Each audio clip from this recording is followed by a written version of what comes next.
Здравствуйте, уважаемые садоводы и огородники! Приветствую вас на канале. Наступил июль, помидоры наливаются, для хорошего роста, налива плодов и скорейшего снятия урожая пришло время их поддержать своевременной подкормкой. Я буду использовать натуральную органическую подкормку. Это отличная подкормка, которая подойдет не только для томатов, но и для наливающихся перцев и растущих баклажанов. Также я дам рецепт подкормки для налива томатов и роста перца с баклажанами с помощью минеральных удобрений. Без июльской подкормки томатам и перцам не хватит сил для завязывания плодов на новых кистях, и плодоношение будет скудным. Конечно, если ваш грунт очень плодородный, заправлен хорошим слоем перегноя, содержит большое количество гумуса, органики, подкормки желательно, а не обязательны. Для внесения подкормки почва должна быть хорошо прогретой, иначе внесение подкормки не принесет желаемого результата. Для получения максимального урожая рекомендую с весны вносить в почву компост, измельченную солому и ветки, ферментированную траву. Теперь приступим непосредственно к приготовлению раствора для подкормки. Для этого нам понадобятся дрожжи, сахар и зола. Удобрение можно приготовить как из прессованных живых дрожжей, так и из сухих. Можно вместо дрожжей взять предварительно замоченные водой ржаные корочки хлеба или излишки закваски. Многие сейчас в летний сезон готовят сами хлебный квас. Для приготовления подкормки высыпаю столовую ложку сухих дрожжей в литровую емкость. Заливаю теплой водой. Добавляю 5 столовых ложек сахара и оставляю на пару часов на солнце.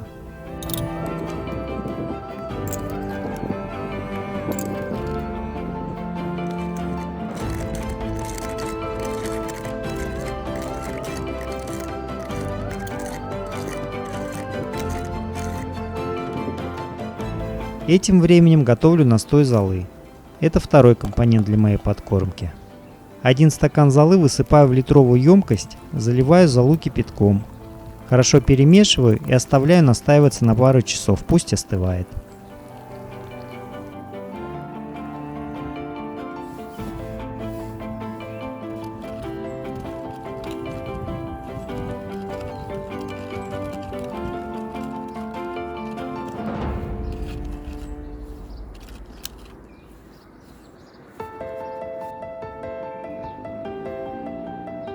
Выливаю в 12-литровую лейку настой дрожжей с сахаром, добавляю в лейку настой золы и наполняю лейку водой доверху.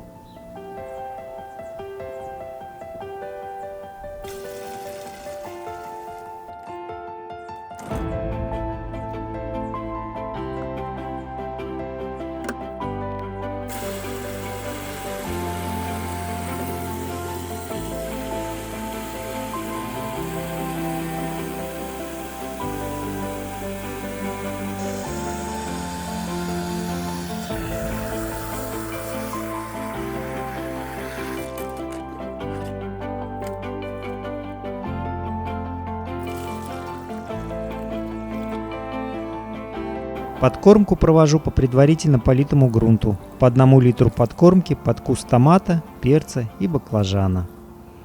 Если вы используете прессованные дрожжи, 50 грамм живых дрожжей разводим в литре воды, а дальше все готовится так же, как и в рецепте с сухими дрожжами.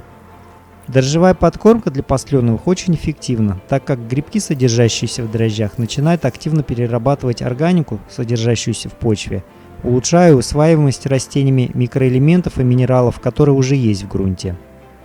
Дрожжи способны вымывать из плодородного слоя калий с кальцием, поэтому при приготовлении раствора необходимо дополнительно добавить в него золу. Дрожжи содержат фосфор, калий, магний, фолиевую кислоту, белки и углеводы. Все эти вещества крайне полезны при росте и плодоношении посленовых, томатов, перцев и баклажанов. Стебли растений после подкормки становятся плотными, крепкими и здоровыми.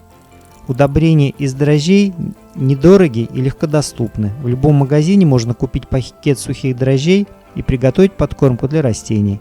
Она будет простой, недорогой, органически чистой и не менее эффективной, чем минеральные составы.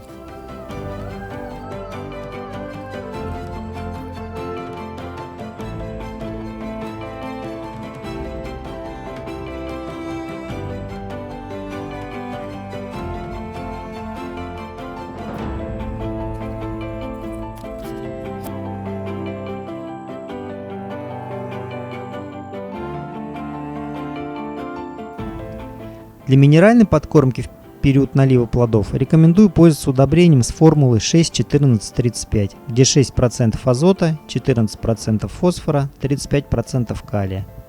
Как правило, профессиональное удобрение помимо основных элементов содержит весь комплекс необходимых микроэлементов. Удобрение Aqualis от Еврахим с формулой 6-14-35 идеально подойдет для июльской подкормки томатов, перцев и баклажанов. Для приготовления раствора столовую ложку удобрения нужно развести в 12 литрах воды и подкормить по 1 литру под куст томата, перца или баклажана. Внекорневые подкормки томата я не провожу. Эффективность некорневой подкормки в июле невысока, но она может запросто привести к заболеванию куста томата. Я надеюсь, информация была полезной. Подписывайтесь на канал, ставьте лайки, делитесь своими успехами и полезными советами в комментариях. Всего доброго, до встречи на канале.